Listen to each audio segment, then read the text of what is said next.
Hello friends मु शुभ्रा आपण समस्त को स्वागत करुच्ची मो किचन को वेलकम टू माय किचन। चलन देखनबा आज रेसिपी। आज मु गोटे यूनिक पराठार रेसिपी नहीं के आछि जहा को पंपकिन पराठा कह जाए कि एको कखारु पराठा कहती को जगह एटा को बोईतालुर पराठा मध्य कहती। ए पराठाटी बनवा जिते सिंपल खाइबा पे बहुत टेस्टी लगे कहीं सुपर क्रिस्पी पराठा बनिकी रेडी हुए। ए पराठाटी ऊपर जी क्रिस्पी बनी थाए भितर से सॉफ्ट थाए ता भीतर लेयर पूरा सेपरेट हो जाए बहुत बढ़िया सॉफ्ट बनिकी रेडी हुए। ए पराठा को आपण 2 ରୁ 3 घंटा आराम से रखिपारे बिल्कुल भी हार्ड हेनी बहुत बढ़िया सुपर सॉफ्ट बनिकी रेडी होता है। ए पराठाटी को कौन भी ग्रेवी वाला तरकारी सहित खाइबे बहुत भल लगे ना सिंपल दही सहित खाइबे भी बहुत भल लगे। चलते फटाफट से रेसिपी स्टार्ट कर नवा। कखारु पराठा बनवाई एटी मुझे कखारु नहीं जोटा कि बेसी पाचिला नुह कि बेसी कंचा नुह ग्राम रे देखा गले ये 200 ग्राम पाखापाखि हे। ए कखारटी को फास्ट टाइम भलसे चोपाटी को छड़े नवा तापर ताकू छोट छोट साइज रे काटिकी रेडी करनवा। एटी बड़ साइज रखिबेनी नहले सीझिबा पई बेसी टाइम नेबो टिके छोट साइज रे रखिए जेमति कि जल्दी सीझी जिवो। एटी सब कखार को मु भलसे काटिकी रेडी करनी ताको पानी रे धोई की सफा कर नवा।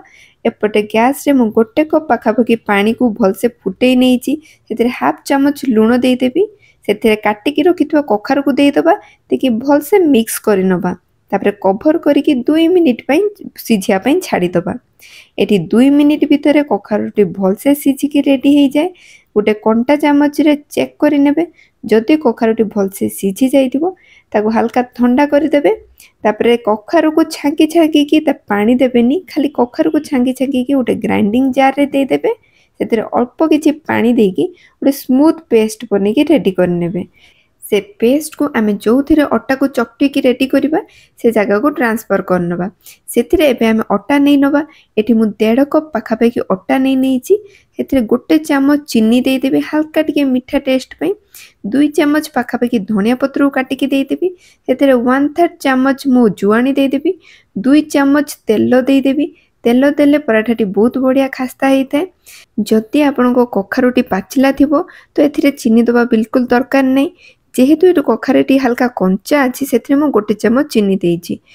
एठी अटा को चकटिला बेले बिल्कुल भी एक्स्ट्रा पानी देबेनी कखारुर जो पेस्ट बनेकी रखिथिले सेइथिरे ही अटा को भलसे चकटिकी गोटे बहुत बढ़िया सॉफ्ट डो बनेकी रेडी करिवे। एबे अटा ऊपर अल्प किछि तेल को भलसे लगे दबा जेमति अटाटी सुखी न जिवो तापर ताको कभर करके 10 ରୁ 15 मिनिट रेस्ट नवा छाड़ी दबा। एबे 10 ରୁ 15 मिनिट पर अटाटी को आउ गोटे मिनिट भलसे चकटी नवा एमती कले अटाटी बहुत बढ़िया सॉफ्ट हो जिवो। एबे पराठा बनया पई गुला करके रेडी करि नवा।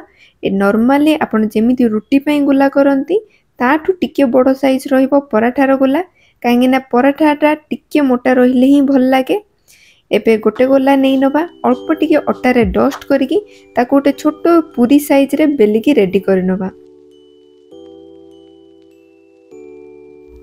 एबे ता ऊपर अल्प टिके तेल को भलसे ग्रीस कर दबा एमती कले पराठाटी बहुत बढ़िया खास्ता होता है और ता लेयर गुड़ा बहुत भलसे खोली खोली जाए जेले पराठा बनिकी रेडी हुए आ बहुत बढ़िया फुला फुला पराठा बनिकी रेडी हुए। एबे पराठा को हल्का हाथ रे बेलिकी रेडी कर नेबे।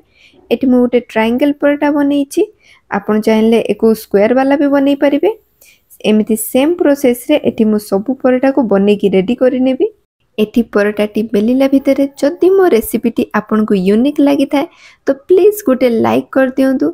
जदि चैनल ले नुआ थांती तो चैनल टी को सब्सक्राइब कर दियंतु आ वीडियोटी केमिति लागिला कमेंट करके निश्चय जणांतु।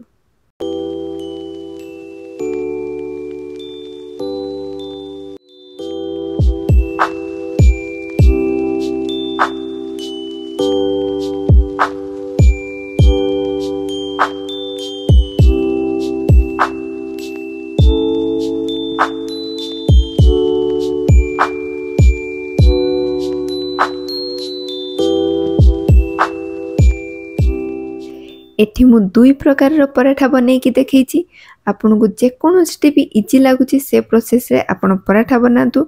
देखि परते पराठा मु बेसी मोटा रखिनी कि बेसी पतला रखिनी एबे पराठा को बनया पे मु ऑलरेडी तवा को गरम करके रेडी कर नेछि सेथिरे आमे पराठा को देई दबा गोटे साइड पराठा हेई जिबा परे ताको पलटी देबे सेथिरे गोटे चम्मच पाखा की तेल देकी भल से ग्रीस कर देबे तापर ताको ऑपोजिट साइड को पलटी की सेथिरे मध्ये तेल देकी भल से ग्रीस कर देबे एबे पराठाटी दुई साइड रो हल्का गोल्डन कलर आसीबा जाय उलट पुलट करिकी चापी चापी की पराठाटी को सेकी नेबे एटी पराठाटी को बनिबा पई 2 रु 3 मिनिट टाइम नै थाए एटी पराठाटी को बिल्कुल भी लो फ्लेम रे सेकिबेनी नहले पराठाटी हार्ड बनी की रेडी हबो एटी हाई फ्लेम रे ही बनेबे आ भल से चापी चापी की एटी पराठाटी को बनै की रेडी करिवे ए सेम प्रोसेस रे मु बाकी पराठा भी बनै की रेडी कर नेबी